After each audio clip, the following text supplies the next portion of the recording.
Assalamualaikum warahmatullahi wabarakatuh. Ananda semua, pada pertemuan kali ini kita akan membahas materi mengenai metabolisme, subbab materi katabolisme karbohidrat. Metabolisme merupakan serangkaian proses reaksi kimia yang terjadi di dalam sel makhluk hidup. Perubahan-perubahan yang terjadi pada proses metabolisme dapat dipercepat dengan suatu zat yang dinamakan dengan enzim. Materi mengenai enzim sudah kita pelajari pada pertemuan sebelumnya. Peristiwa metabolisme dapat dikelompokkan atas dua, yaitu katabolisme dan anabolisme.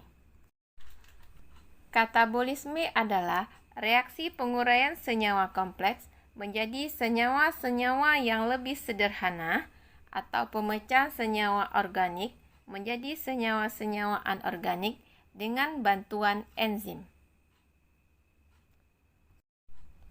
Proses katabolisme ini menghasilkan energi dalam bentuk panas yang dapat digunakan oleh makhluk hidup, sehingga disebut juga dengan reaksi eksergonik. Energi yang dihasilkan dari proses katabolisme ini berasal dari bahan makanan yang mengandung karbohidrat, protein, dan lemak.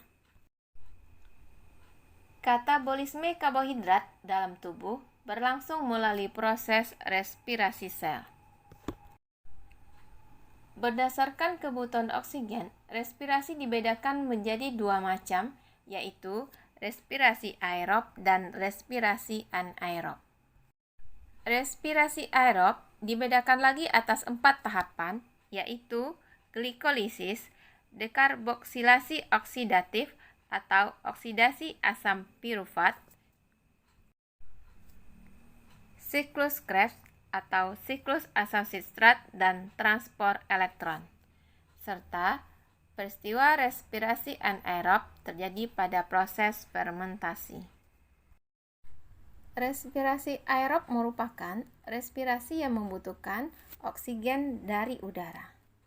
Ananda semua, dari gambar dapat kita lihat bahwa tahapan respirasi aerob yang pertama, yaitu glikolisis, terjadi di sitosul, di mana proses glikolisis tersebut mengubah glukosa menjadi asam pirufat. Tahap selanjutnya adalah oksidasi asam pirufat, siklus asam sitrat atau siklus Krebs, dan transport elektron itu terjadi di bagian organel sel yang disebut dengan mitokondria. Untuk selanjutnya, mari kita bahas mengenai tahapan respirasi aerob yang pertama, yaitu glikolisis. Glikolisis merupakan proses pemecahan molekul glukosa beratom 6C menjadi molekul asam pirufat beratom 3C. Glikolisis terjadi di bagian sel yang disebut dengan sitosul atau sitoplasma sel. Dari gambar dapat Anda lihat bahwa sitoplasma sel atau sitosul itu ditunjukkan dari bagian-bagian yang kosong dari sebuah sel berikut. Proses glikolisis akan menghasilkan 2 molekul asam pirufat, 2 ATP, dan 2 NADH. Selanjutnya Ananda, mari kita pahami proses glikolisis. Proses glikolisis diawali dengan pelepasan 1 fosfat oleh ATP dan ditambahkan ke glukosa sehingga menjadi glukosa 6 fosfat. ATP merupakan singkatan dari adenosin trifosfat yang merupakan suatu nukleotida yang biasanya dipakai untuk menyimpan dan mentransfer energi kimia dalam sel. Sementara ADP merupakan adenosin difosfat. Tahapan selanjutnya adalah glukosa 6-fosfat akan diubah menjadi fruktosa 6-fosfat.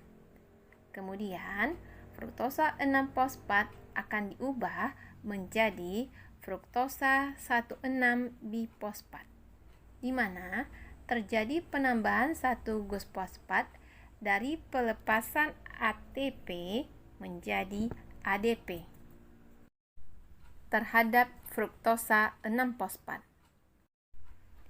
Selanjutnya, fruktosa 1,6-bifosfat akan diurai menjadi 2 triosa fosfat yang berbeda, yaitu fosfogliseraldehid atau PGAL dan dihidroksiaseton fosfat atau DHAP. Untuk senyawa dihidroksiaseton fosfat ini harus diubah menjadi fosfogliseraldehid atau PGAL untuk dapat diuraikan lebih lanjut. Reaksi ini juga bersifat dapat balik.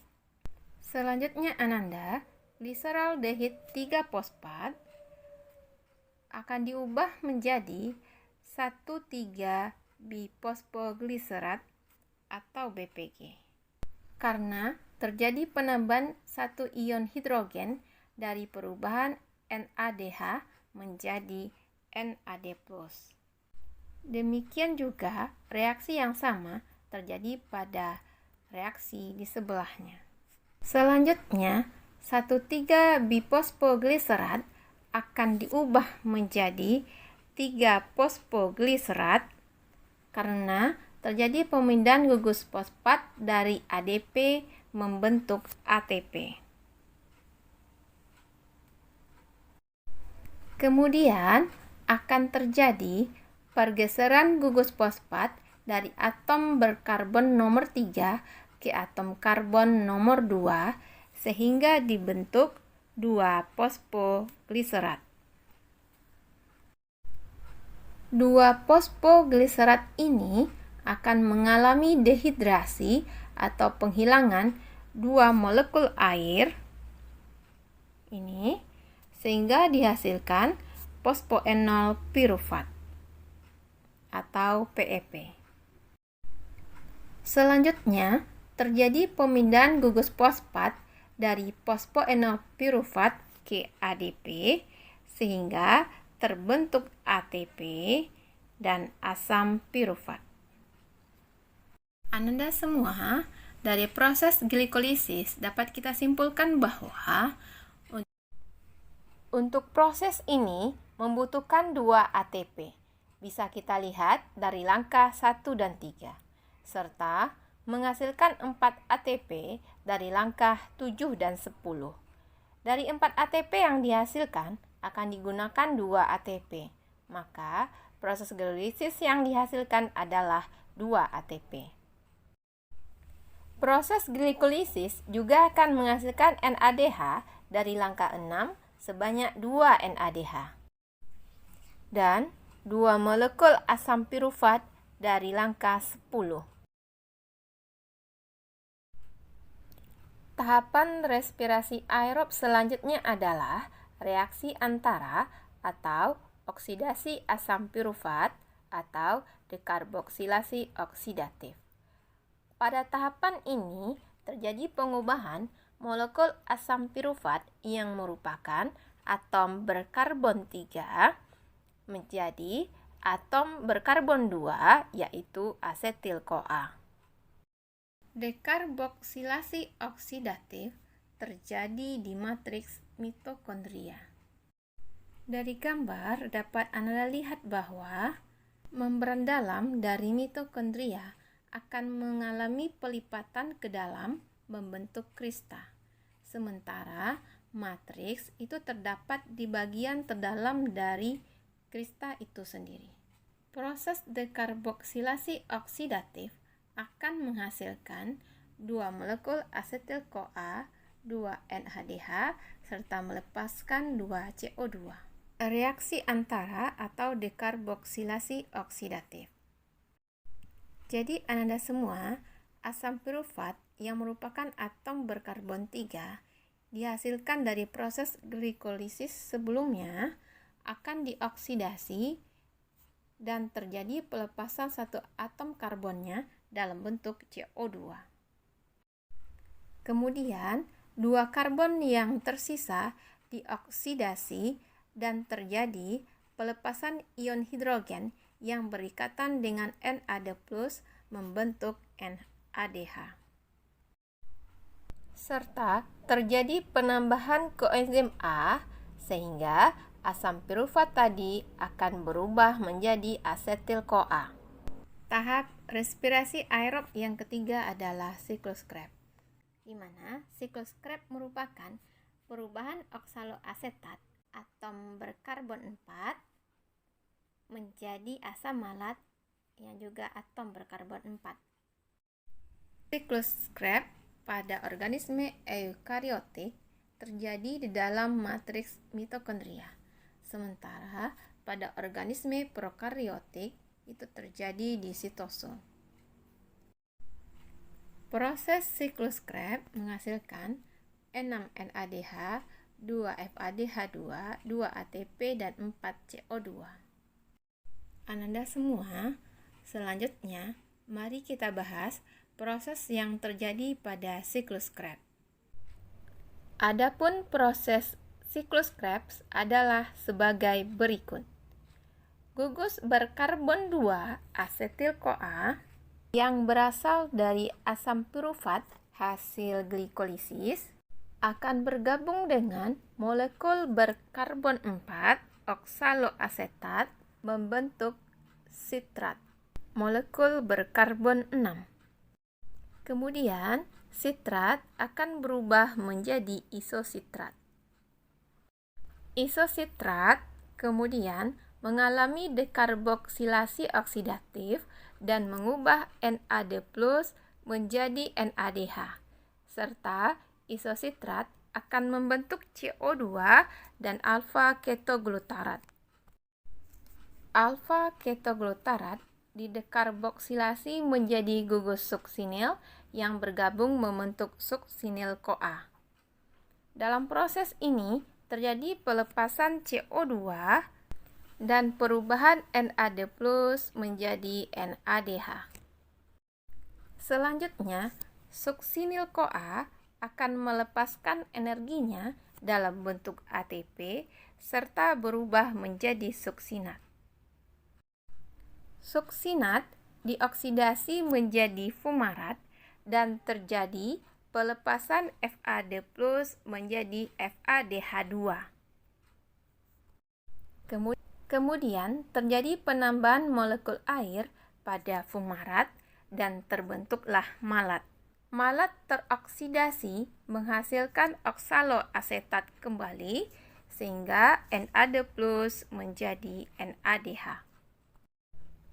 Ananda semua, dari siklus Krebs ini dapat disimpulkan bahwa reaksi yang dihasilkan adalah NADH, FADH2, CO2, dan ATP. Namun, masing-masing reaksi ini akan dikalikan 2 karena asetil-CoA yang digunakan pada siklus Krebs berasal dari 2 molekul asam pirufat dari hasil glikolisis sebelumnya.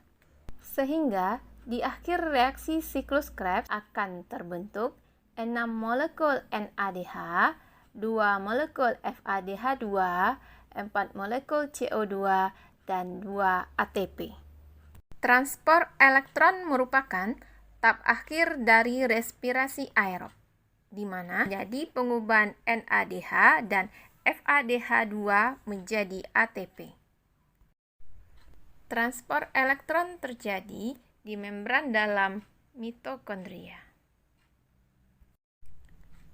Karena dari penjelasan sebelumnya bahwa transport elektron merupakan perubahan NADH dan FADH2 menjadi ATP, maka sekarang kita bahas terlebih dahulu perubahan NADH menjadi ATP. NADH dari proses glikolisis, dekarboksilasi oksidatif, dan siklus Krebs akan memasuki transport elektron melalui membran dalam mitokondria dan akan melepaskan elektronnya. sehingga NADH berubah menjadi NAD+. Elektron yang dilepaskan ini akan ditangkap oleh kompleks protein 1, kemudian diteruskan ke ubiquinon. Ketika elektron melewati kompleks protein 1 ini akan menyebabkan dipompanya satu molekul H+ menuju ruang antar membran. Kemudian, elektron dari ubiquinon akan ditransfer ke kompleks protein 3. Ketika elektron melewati kompleks protein 3 ini, menyebabkan akan dipompanya kembali satu molekul H+ ke arah luar. Kemudian, elektron dari protein 3 diteruskan menuju sitokrom C, menuju kompleks protein 4. Dan kembali terjadi dipompanya satu molekul H+ ke arah luar. Selanjutnya, elektron dari kompleks protein 4 akan ditransportasikan ke penerima elektron terakhir, yaitu oksigen. Sehingga elektron tambah oksigen tambah H+ akan membentuk H2O. Kemudian, H+H+H+ yang dilepaskan dari NADH tersebut akan kembali ke dalam sel melalui enzim ATP sintase. Ketika H+ tersebut melalui ATP sintase, maka secara bersama-sama akan dibentuk ATP. Sehingga 3 molekul H+ yang masuk akan terbentuk 3 ATP. Oleh karena itu, Ananda, satu molekul NADH akan menghasilkan 3 ATP. Selanjutnya, untuk proses pembentukan FADH2 menjadi ATP hampir sama dengan proses pembentukan NADH menjadi ATP. FADH2 memasuki membran dalam mitokondria melalui kompleks protein 2, di mana terjadi pelepasan elektron hingga FADH2 berubah menjadi FAD+.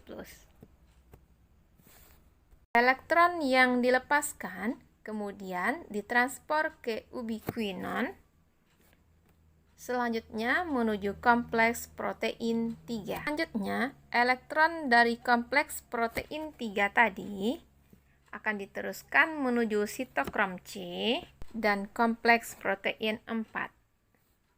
Kembali terjadi pelepasan satu molekul H+ menuju ruang antar membran. Kemudian, elektron dari kompleks protein 4 akan ditransportasikan ke penerima elektron terakhir, yaitu oksigen, membentuk H2O. Sama seperti proses yang terjadi pada NADH,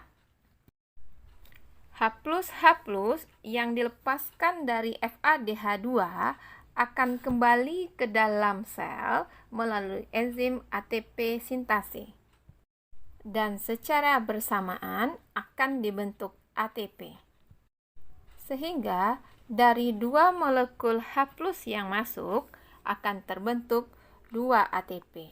Oleh karena itu, Ananda, dari satu molekul FADH2 akan menghasilkan 2 ATP.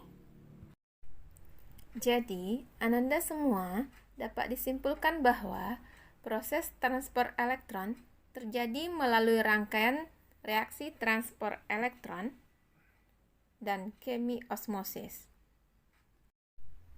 Pada rangkaian reaksi transport elektron terjadi di mana NADH dan FADH2 dari proses glikolisis, dekarboksilasi oksidatif, dan siklus Krebs memasuki membran dalam mitokondria.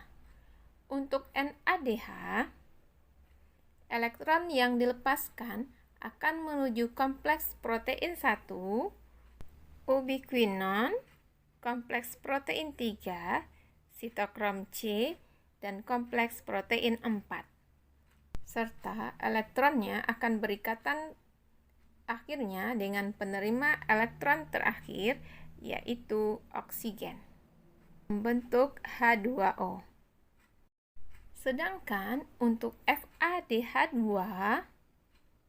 elektron yang dilepaskan akan menuju kompleks protein 2, ubiquinon, kompleks protein 3, sitokrom C, kompleks protein 4, dan akhirnya elektron tersebut akan berikatan dengan penerima elektron terakhir, yaitu oksigen, membentuk H2O.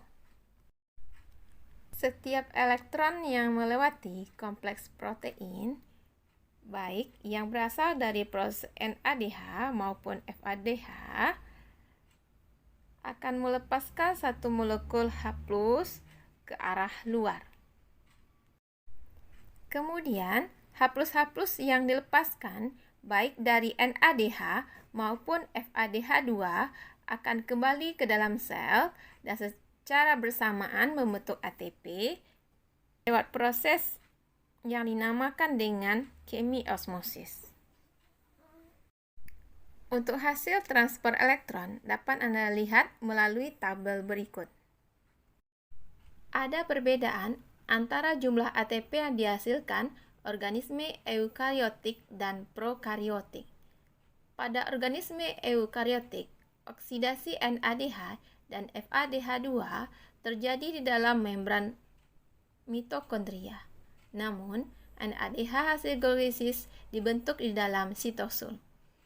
Akibatnya, NADH tersebut harus dimasukkan ke dalam mitokondria. Pemindahan 2 NADH hasil glikolisis tersebut memerlukan 2 ATP. Dengan demikian, jumlah total ATP yang dihasilkan sebanyak 36 ATP. Sementara organisme prokariotik tidak memiliki mitokondria, sehingga tidak terjadi pengurangan ATP untuk pemindahan NADH ke dalam mitokondria. Jumlah total ATP yang dihasilkan mikroorganisme prokariotik sebanyak 38 ATP.